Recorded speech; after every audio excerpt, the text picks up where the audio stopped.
नमस्कार, मैं हूं दिबांग। दुनिया में कोविड-19 के कहर को करीब 18 महीने हो चुके हैं, लेकिन अब तक ये पता नहीं चल पा रहा कि ये वायरस SARS-CoV-2 आया कहां से। पहले ये चर्चा रही कि ये चमगादड़ों से इंसान में आया, लेकिन अब एक और थ्योरी जोर पकड़ रही है। आखिर ये पूरा मामला क्या है और इसकी तह तक जाने के लिए किस तरह की कोशिशें की जा रही हैं और ये क्यों बात सामने नहीं आ रही। कोरोना वायरस पर क्या है वॉल स्ट्रीट जर्नल की चौंकाने वाली जानकारी, आज विशेष अनकट। बात शुरुआत से। 2020 की शुरुआत में अगर कोई ये कहता कि कोरोना का वायरस लैब से लीक हुआ है, और ऐसा कहने वाले लोग तब मौजूद थे, तब उसका जोरदार विरोध होता। लेकिन अब सिचुएशन बदल सी गई है। अमेरिका के राष्ट्रपति जो बाइडेन ने अपनी खुफिया एजेंसियों को 90 दिन के अंदर रिपोर्ट देने को कहा है। इसके बारे में बात करेंगे आगे। पहले ये समझें कि आखिर ये बदलाव क्यों और कैसे आया। महीनों से वुहान इंस्टीट्यूट ऑफ वायरोलॉजी के काम पर आ रहे एविडेंस से साफ है कि इस थ्योरी की जांच जरूरी है कि यह वायरस लैब से निकला। इस लैब में अलग अलग वायरस पर जमकर काम हो रहा था। खास बात है कि यह नई जानकारी बड़े खुफिया एजेंसी नहीं, बल्कि साधारण शिक्षक, डॉक्टर, वैज्ञानिक, विज्ञान लेखक और पत्रकारों ने खोजी है। इसमें भारतीय भी शामिल रहे।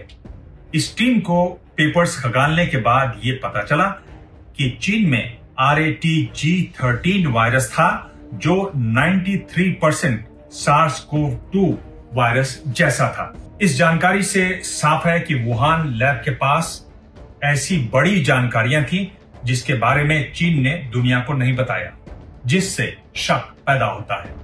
दरअसल चीन की वुहान इंस्टीट्यूट ऑफ वायरोलॉजी ने जो सबसे बड़ी बात छुपाई वो जुड़ी है 2012 से। दरअसल 2012 में चमगादड़ों से भरी बंद पड़ी तांबे की खदान में 6 मजदूर गए। उनमें निमोनिया जैसे लक्षण पाए गए और 3 मजदूरों की मौत हो गई।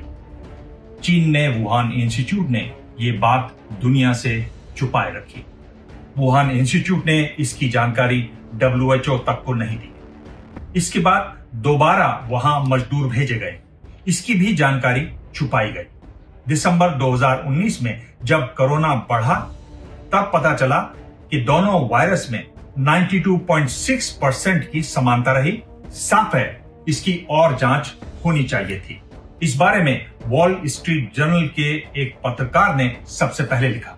वो एक पहाड़ी बाइक पर सवार होकर उस खदान तक पहुंचा। और अब चौंकाने वाली जानकारी।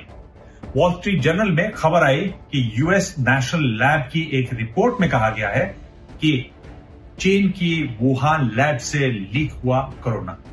ये रिपोर्ट मई 2020 में तैयार की गई। जिन लोगों ने ये रिपोर्ट देखी है, उनके मुताबिक SARS-CoV-2 वायरस के जेनेटिक एनालिसिस से इस नतीजे पर पहुंचा गया है। साइंटिस्ट वायरस के जेनेटिक मेकअप की एनालिसिस करके ये पता करते हैं कि वायरस कैसे बना और फैला। जिन लोगों ने मई 2020 की रिपोर्ट पढ़ी है, उनका मानना है कि लैब से लीक होने की संभावना पर और गहराई से जांच होनी चाहिए।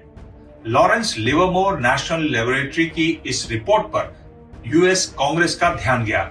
उसी के बाद राष्ट्रपति जो बाइडेन ने अपनी खुफिया एजेंसियों से 90 दिन में कोरोना वायरस पर रिपोर्ट देने को कहा। बाइडेन ने कहा कि यूएस इंटेलिजेंस एजेंसीज 2 बातों पर फोकस करें।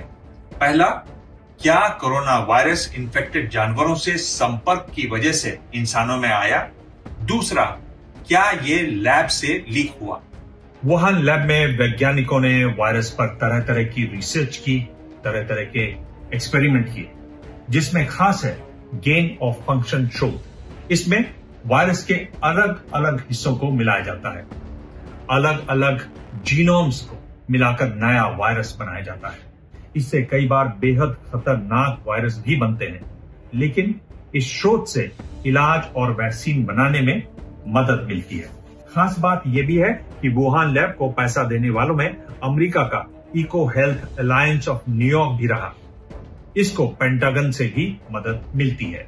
इस मामले की जांच करने के लिए फरवरी 2021 में WHO की टीम वुहान जा चुकी है, लेकिन उसे चीन का पूरा सहयोग नहीं मिला। अब कोशिश है अमेरिका की। चीन का सहयोग जरूरी है। इस मामले में सच आना बहुत जरूरी है, क्योंकि सच सामने आएगा तभी कोविड-19 का कारगर इलाज हो पाएगा। आप भी अपनी राय कमेंट बॉक्स में जरूर लिखें। मैं आपकी राय पढ़ता हूं, उसके जवाब भी देता हूं, वो भी देखेगा। आप चाहें तो मुझे ट्वीट कर सकते हैं। ट्विटर पर मैं ज्यादा होता हूं। मेरा हैंडल है @dibang DIBANG।